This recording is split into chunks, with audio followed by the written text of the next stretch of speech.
When a young Adam West and Burt Ward get together to fight crime, they get into their costumes and turn into Batman and Robin, the iconic duo we all know and love who, in this flick, will try to bring back a group of diplomats that were taken and turned into dust. And that's why today, in Flick Summary, Batman, 1966. The film opens with Bruce Wayne and Dick Grayson being called into the Wayne mansion after an innovative yacht goes missing. The pair rushes to open a secret entrance to the Batcave and go down some poles where they pull an instant costume change lever, which of course changes their outfits as they're going down the poles. Now, as Batman and Robin, they quickly jump in the Batmobile and into Gotham's airport to get to the Batcopter. With the smooth liftoff and on their way, citizens and servicemen alike stare in awe of the Caped Crusader and his ward.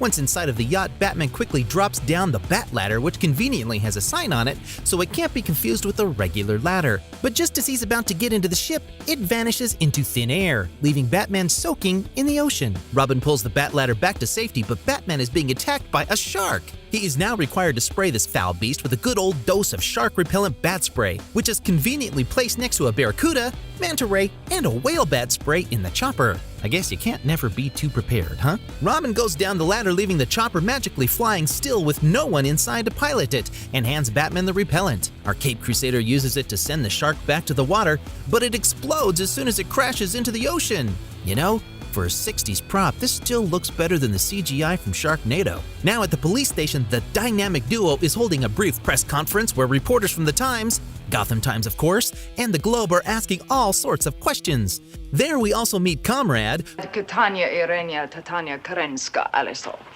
who we then learn is none other than Catwoman. She tries to seduce Batman and talk him into revealing his identity, but he is polite enough to explain the reasons as to why he can't do that, and asks the reporters to go. Kitka heads to the United Underworld headquarters where we find out she's in cahoots with the Penguin, the Joker, and the Riddler. Together they've decided to steal a ship containing a dehydrator, which can extract all moisture from humans and reduce them to particles of dust. Oh, and they also kidnapped the captain of the ship, Mr. Schmidlap. In the Batcave, Batman and Robin are trying to crack the mystery of the vanishing ship, and thanks to the big bat brains here, they decide to head off in the Batboat to prove Batsy's hypothesis. The ship was never there at all, it was but an optic illusion projected by a lens? Glass thingy? All attached to a bell buoy? Writers were really stoked on the ridiculous, huh? As Bats and Robin reach the bell buoy, they notice a shark cage underneath, but also Holy Long John Silver. It's a penguin-shaped submarine periscope. Gee, I wonder who's behind this. Now a super powerful magnetic field traps the duo, leaving them powerless to do anything as the villain-infested craft loads torpedoes and are ready to shoot to thrill. Batman, always bold and witty, loosens his magnetic transmitter and deflects 3 of the 4 incoming torpedoes.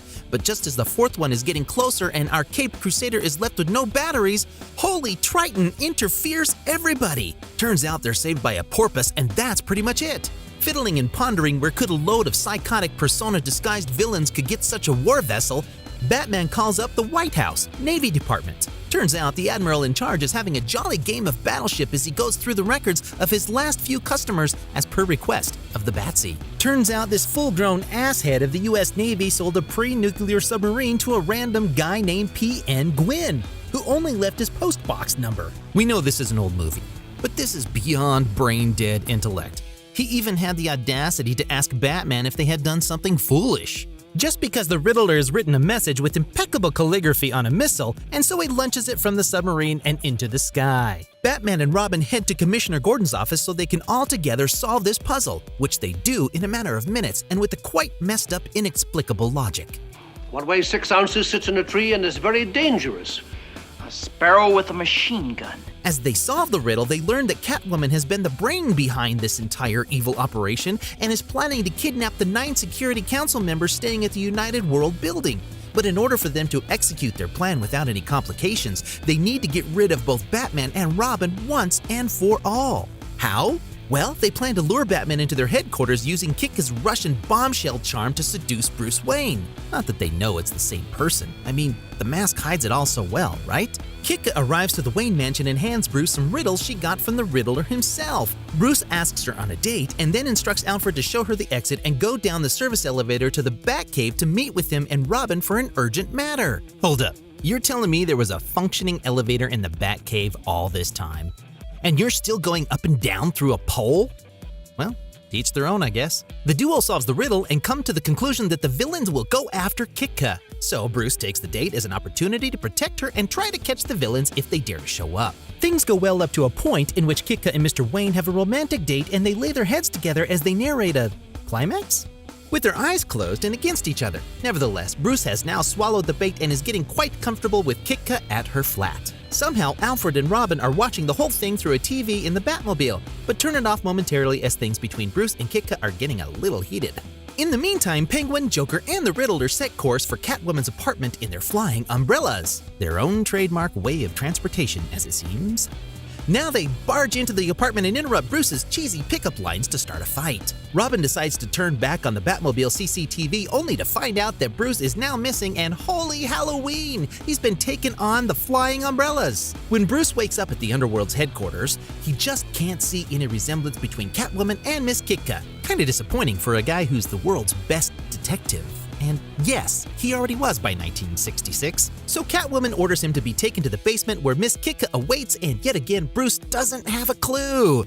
Come on, bud, you can do better than this. Anyways, Riddler, Joker, and Penguin eventually pick Mr. Wayne from the basement after hearing him saying out loud he has a radio up his sleeve. This was but a clever deception. This was merely but a trick to get a clean shot at the villains in a fistfight. I guess these criminal minds didn't anticipate the fact that Bruce Wayne is really good at martial arts. They just think it's bad luck or something. Who knows? As the fistfight breaks, a goon is killed, but absolutely nobody cares as he's launched into the ocean with explosive sharks. He served a purpose though. He opened a window for Wayne to escape with nobody wondering why he kicked their asses on a handicap encounter. Bruce just gets to Wayne Manor unhinged after being kidnapped and barely damp from jumping into a river only to find the commissioner standing there like a proper NPC. Bruce tells Gordon that he should head to the station as Batman would like to speak to him there. The commissioner leaves and Bruce hurries to change into his Batman outfit only to go back to the Underworld's HQ and save Kitka.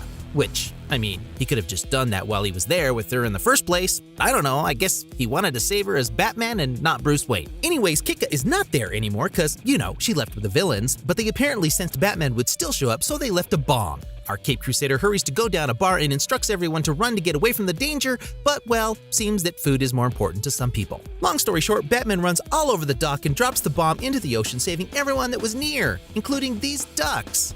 How sweet. Now remember the dehydrator I told you about earlier? Well, the villains tested this new machine conveniently shaped as a gun in 5 random guinea pig pirates. They turned into dust and got stored in small vessels for the Penguin to use later in the movie. Robin meets Batman after he dropped the bomb to the ocean, and soon enough they cross paths with Penguin, who's disguised himself as Captain Schmidlap. The Cape Crusader and his loyal assistant seize the posing villain and take him to the Batcave to scan for fingerprints and other exams to prove he is in fact related to these dreadful and borderline war crimes. Once in the Batcave, the Penguin summons his state-of-the-art CGI dehydrated pirate guinea pigs by asking where the conveniently labeled clean drinking water was. But bat news are underway for Penguin. His goons are sensitive to the touch, becoming instantly turned into antimatter at the touch of the dynamic duo. Soon after what we guess you'd call an action sequence back in the 60s, Batman bamboozles Penguin by apologizing to Captain Schmidlap, making the villain believe that he had realized he was in fact the sailor.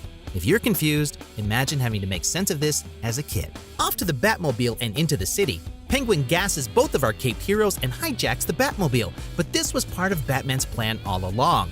Turns out he had stationed the Batbike in the near bushes and had swallowed an anti-penguin gas pill. Boy Wonder and Batman make heist, and so they cycle to the Batcopter once again so they can track the Batmobile into the gang's new hideout. I guess this makes sense with all the Bat tech they have. Once again, they stylishly reach the Batcopter, and as they track the stolen Batmobile, we get a glance of the rest of the wrongdoers in the Penguin's submarine. The Riddler spontaneously decides to launch yet another one of his riddles in one of his fashionable Polaris missiles, but the Joker steps in and tries to stop him as he argues these shenanigans will only get their cover blown. He doesn't succeed, but he's got a point. Now as Riddler launches yet another one of his word puzzles, he accidentally hits the Batcopter, and well, the villains have a rather campy reaction. They won't celebrate per se, but they will, however, perform some of their signature weird sounds. There's Catwoman's cat-like wailing, Riddler's whatever that is, and Joker is at least laughing. Batman and Robin, however, are not yet out of the game. They heavenly land on a mat of foam rubber construction site. But no time to relax, folks. The United Underworld has been making double time towards the United World building, and they're well underway to kidnap the Security Council members with their dehydration gun. Once inside the council meeting, the diplomats are proper NPCs. They don't even notice the costume party going on, and they're completely apathetic to the fact that some of the people in the room are being turned to dust, literally. While Batman and Robin get to the United World building a little bit too late, Catwoman threatens Batman with killing Miss Kitka. And as the gang escapes, the duo finds the meeting room completely empty. They literally gave the United Underworld a chance to get away with murder. Now on the Batboat, Batman and Robin engage in evasive maneuvers as the Riddler fires yet another Polaris missile, this time directed at them with no message other than a boom. Once Robin crashes the missile to the ground, he starts shooting at the sub with the Bat Bazooka, of course carefully enough to not harm the small glass containers with the dusty remains of the diplomats. As they manage to get the submarine to resurface, the dynamic duo and the villainous gang start going at each other with everything they've got. Catwoman tosses her cat to Batman, but he just tosses it to a raft and is done with it. Hey, not cool, man. Anyways, once the gang and their minions are defeated, they go after Catwoman, who basically defeats herself by stumbling with the floor. But what's that? Her mask falls off, revealing she was Miss Kitka all along. Oh, Batman is shattered. He certainly didn't see this one coming. Batman moves on to grab the diplomats just in time for the real Captain Schmidlap to, well, break the little glass bottles and sneeze over the spilled dust, mixing all of it and making it almost impossible to bring back the diplomats to their human form. But hey, as my grandmother would say, there's a solution for everything except death.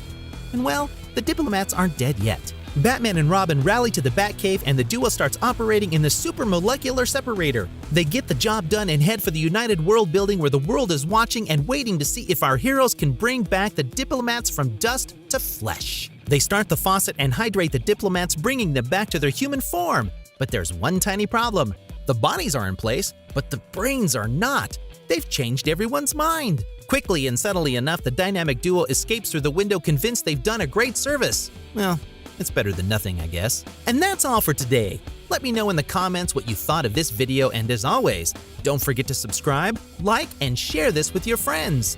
See you next time.